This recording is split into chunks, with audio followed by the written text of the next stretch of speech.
Hey YouTube. So today I want to talk to you about something I've experienced quite a bit in my training career, and that's getting sick. So there's certain things that you want to be aware of as far as deciding I should go hit the weights, I should see if I can go get a new personal record, or maybe not. Maybe today's a good day to take off, or take a week off, even take a couple weeks off. So a couple basic things. General rule to follow is if you're feeling congestion, but it's mainly in your head, most of the time you're going to be fine. You can go work out. I would say go for it. However, if you do feel some congestion, but you notice it's not just up in your head, your sinuses, but it's kind of coming down, and you're getting some of that mucus in your chest, maybe you're coughing it up, that's when you want to avoid the gym. Because if you're going in there and you're going pretty hard and beating up your central nervous system, it's not going to help. A couple other things to be aware of. If you notice your mucus is clear, usually you're going to be okay. But if you notice your mucus is a darker green color, or it's even brown, I'd stay out of the gym. Take some time off, rest up. Now, I want to tell you a couple of things that I've found to be helpful to recover, and a couple of things that are harmful. So I'm going to start off with some basic recommendations, and this goes for all the time, not just when you're sick. But you want to drink lots of water. Water, 70% of your body's made up of it, especially if you're on a high-protein diet. It's going to help it move throughout the body. And if you're taking vitamins and supplements and things like that, it's going to help regulate those things. So I try to aim for about 1 gallon a day. Sometimes I'll go a little higher. But you really want to concentrate on drinking lots of water, especially when you're sick. Don't get dehydrated.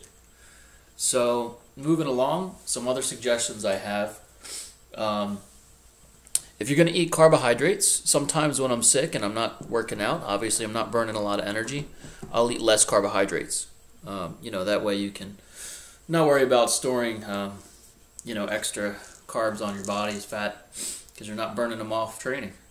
But if you're going to have carbs, I would suggest things like oatmeal. Things like oatmeal are slower digesting. They'll fill you up a little, give you some fiber. Another good carbohydrate that I'd suggest would be sweet potatoes. These are an excellent source of carbohydrates, so I try to eat these several times throughout the week. These are going to give you lots of energy. Now, speaking about things like foods, another one that I would recommend avoiding is things that contain simple sugars. So some examples of that obviously would be things like cakes, cookies, chips. But I came home and I had some leftover cake in the fridge, and I thought, I'm really going to enjoy this. Then I thought twice, because I know it's loaded with simple sugars, and unfortunately, there's studies that show sugar can actually prolong you being sick, because it can feed some of the bacteria that can get you sick. So I would avoid that. Some other things to avoid that contain sugar: milk. Funny thing about milk, a lot of people think that milk gets you fat because of its fat content, but that's not true. It's the carbohydrates, and not just the carbohydrates, but the type. So loaded with sugar. Avoid this when you're sick. It's going to make more mucus. It's going to prolong your recovery. Another one, not too common that people think about, is alcohol. So, I don't drink very often, but I especially avoid it if I know I'm not feeling too well, if I feel something coming on. Alcohol is sugar. It's not going to help you feel better. Maybe short term, you might feel a little relief, but it's going to prolong whatever's hitting your system. So back to things that I would suggest, in addition to, if you're going to eat carbs, have some lower glycemic things that, are going to digest slowly. In addition, I would suggest, if you have a sore throat, something going on with your sinuses, some salt. So, just pour it in a cup, gargle it. I do it several times throughout the day. It can actually help kill some of the things that are making you feel pretty bad. In addition, I would recommend healthy snacking. So, avoid things that are sweet. One of the things I like to use is hummus. Has a good amount of protein. So get yourself some Triscuits or some crackers that are, don't have a lot of sugar, and you can get some protein in there too with some hummus. Delicious. Another recommendation I would have, and this one I'm actually just finding out about, but I've read several studies and it's kind of piqued my interest, is apple cider vinegar. So I'm just going to read a couple things that I discovered about apple cider vinegar, and I'm actually going to try it myself over the next few days. So, and if you want, you can check out, I put an article down below in the description. I think there's like 23 or so benefits that it has in the body, so be sure to check that out. But specifically for congestion and just generally feeling pretty terrible when you get a cold, or sinuses are blocked up, here's some things that I found interesting. Not only does apple cider vinegar help you break up mucus, it's also a natural anti-histamine. So if you're suffering from something like seasonal allergies, or something in the environment that's maybe pet related, apple cider vinegar can lessen the sneezy, wheezy, uncomfortable symptoms from that. So that's pretty cool. Another thing is adding a tablespoon of apple cider vinegar or lemon juice to a glass of water helps to alkalinize the body.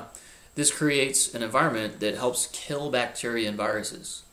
So you would want to start drinking it at the first sign of you feeling sick, and then you would repeat it several times a day until the symptoms subside.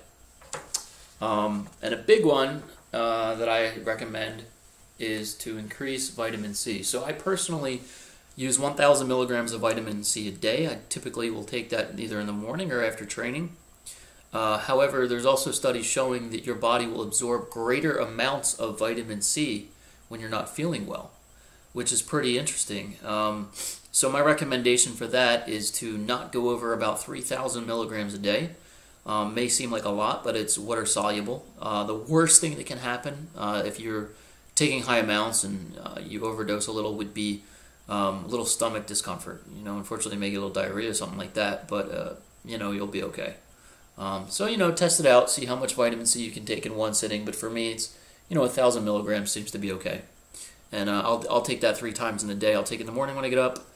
I'll take it in the middle of the day, and then I'll take it right before bed. I like to keep the vitamin C levels high. Alright guys, that's about it. That's all I got for this video. I hope you guys are still out there training hard, and if you get sick, don't feel bad about taking a day off or a week off. One last thing I'll leave you with is it takes about 2 weeks for you to start losing strength.